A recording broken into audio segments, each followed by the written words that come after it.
High, আমি রূপম। এখন কথা হবে দো অর দো পেয়ার ছবিটা নিয়ে। এই ছবিটার ট্রেলার আমার খুব পছন্দ হয়েছিল এবং ছবিতে কাস্টিং খুব ভালো। বিদ্যা বালান, প্রতীক গান্ধী, ইলিয়ানা ডিক্রুজ। তো কেমন লাগলো এই ছবিটা? এই ছবির যে প্লটটা, সেটাই না খুব ভালো একটা প্লট।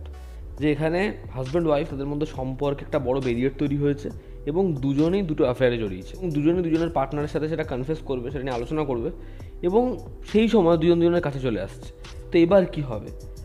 তো এই যে আইডিয়াটা, এটা আমার খুব ভালো লেগেছিলো। তো ছবিটা কেমন হলো আমাকে যদি এক লাইনে বলতে হয়, আমি বলবো বলিউডের না এই যে স্মল বাজেট ফিল্মগুলো এত ভালো হচ্ছে এবং সম্পর্কের গল্পগুলো এত জেনুইনভাবে আসছে, যে এই ছবিটাও সেই ছবিগুলোর মধ্যে অন্যতম, যেটা খুব ভালো হয়েছে এবং অডিয়েন্স ছবিটা সিনেমা হলে গিয়ে দেখবে না, পরে যখন ছবিটা দেখবে রিগ্রেট ফিল করবে কেন এই ছবিটা আগে দেখিনি। এই ছবির মধ্যে অনেকগুলো পজিটিভ দিক রয়েছে। প্রথম হচ্ছে, এই ছবির গল্পটাকে যেরকমভাবে চিত্রনাট্যের সাথে বলেছে, তোমার ট্রেলার দেখে মনে হবে যে এই ছবিটার মধ্যে কোন পার্টটাকে বেশি ইম্পর্টেন্স দেবে, কোনটা বেশি জায়গা পাবে, এবং ছবিটা দেখার সময় সেটা হবে যে আচ্ছা, এই সম্পর্কটা আমরা মাঝখান থেকে ঢুকলাম, এরপরে কোনটা স্পেস পাবে।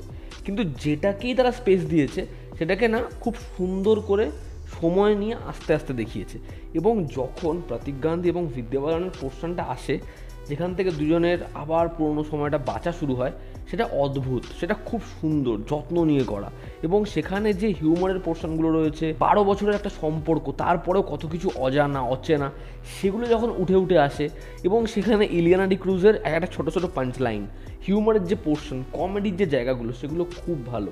ইমোশনাল পয়েন্ট, একটা কনফ্লিক্ট, একজনকে জাজ করা, এবং প্লটটা দেখে হয়তো অনেকে জাজমেন্টাল হয়ে পড়বে এই ছবিটা দেখার পরে, কিন্তু সেটাকে সাইডে রেখে এই ছবিটাকে দেখো, এই ছবির কোর ইমোশনটাকে দেখো, ক্যারেক্টার্সকে দেখো, এই ছবিটা আমার মনে হয় খুব খুব ভালো লাগবে।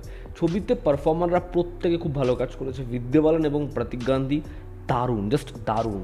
প্রতীক গান্ধী এত জেনুইন একজন পারফর্মার, ও এখানে একজন বাঙালির চরিত্র অভিনয় করে এবং আমাদের কোনো জায়গাতে ওকে অবাঙালি মনে হয় না।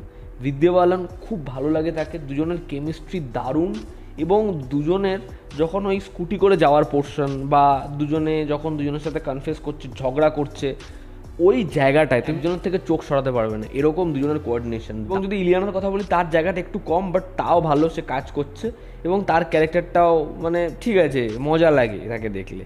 এই ছবির মিউজিক ভালো, এই ছবির ডায়ালগস রাইটিং খুব ভালো, এবং ছবিটা কখনোই খুব স্ট্রেচড নয়। ছবির মেকিং খুব ভালো। ছবিতে একদম শুরুতে যখন দুটো মানুষ আলাদা জায়গা থেকে বিলং করছে, ঘরে আলাদা লাইট, একটা শট, এবং দুজন দুটো জায়গাতে রয়েছে, দুটো ঘরে রয়েছে, সেই পোর্শন থেকে যখন পরবর্তী সময় দুজন একসাথে একে অপরকে জড়িয়ে শুয়ে থাকবে এবং একজন আরেকজনের শ্বাস দিয়ে ঘুম ভাঙবে, সেই জায়গাটা খুব ভালো। বা ওরা খাবার বানাবে, খাবারগুলো সব পুড়ে যাবে এবং দুজনে অনলাইনে অর্ডার করে খাবার খাবে, সেই জায়গাটা একটা উইন্ডোতে বসা, এবং সেই লোকটা পরবর্তী সময় যখন ফিরে আসে, খুব ভালো লাগে। গোটা ছবিতে যেভাবে প্রতীক গান্ধীর গানটা, সেটার সাথে তার কানেকশন, এবং সেটা ওকে পুরনো সময় নিয়ে যায়, এটাকে যেরকমভাবে ছবির পরিচালক দেখিয়েছে, সেটাও খুব ভালো। তো এই ছবির মধ্যে ভিজুয়ালি যে স্টোরি টেলিং, বা ছোট্ট একটা জায়গাকে যেভাবে ইমোশনাল একটা বড় পাঞ্চ আনা, সেগুলো বেশ ভালো লাগে। তো ওভারঅল দো অর দো পেয়ার, আমার মনে হয় ছবিটা খুব মিষ্টি, খুব ভালো একটা ছবি। কিন্তু এরকম ধরনের ছবি আসলে ভয় লাগে যে লোকে গেহারাইয়ে ছবিটা না দেখেই সেই ছবিটার একটা জাজমেন্ট দিয়ে দেয় যে এই ছবিটা এই জিনিসটাকে প্রমোট করছে। ছবিটাকে দেখো আগে, ছবিটাকে প্রমোটই করছে না। তো আমার মনে হয় যে সেরকম না হয়, আপনি ছবিটা দেখুন, ছবির ভালো দিকগুলো নিন, এনজয় করুন, পারফর্মারদের দেখুন কত জীবন্ত মনে হচ্ছে, একটা সুন্দর গল্প, ব্যাস এইটুকুই। তো এই ছিল আজকের ভিডিও, যেখানে আমরা দো অর দো পেয়ার ছবিটা নিয়ে কথা বললাম। আমার ছবিটা খুবই ভালো লেগেছে। তোমরা যা ছবিটা দেখেছো, তোমাদের কেমন লেগেছে জানিও। জনতা আমাদের পাশে আছে। আবার দেখা হচ্ছে, টেক কেয়ার।